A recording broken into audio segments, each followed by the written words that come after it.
Good morning, guys. Oy, Master!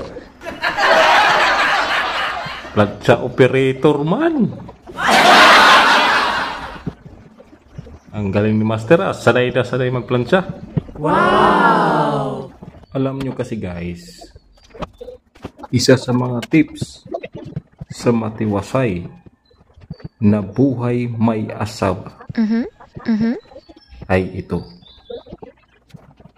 Kung ano ang ayaw ng misis mo, yun ang gawin mo.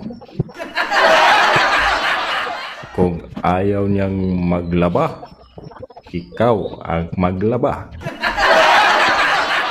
Kung ayaw niyang magluto, ikaw ang magluto.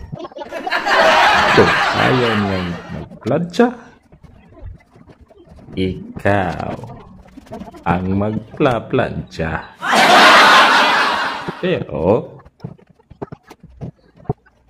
ano ba ang gusto gawin ni Mrs.?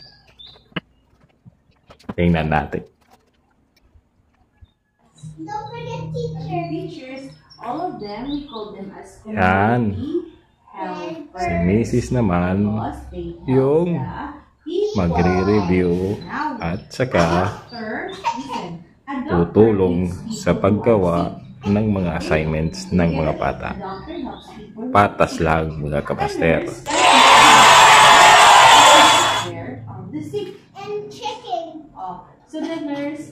Tsaka licensed teacher din si Mrs. Kaya siya talaga yung mas nararapat na gumawa ng pagtulong sa mga bata o pag-assist sa mga bata. Dito na lang guys. Thank you.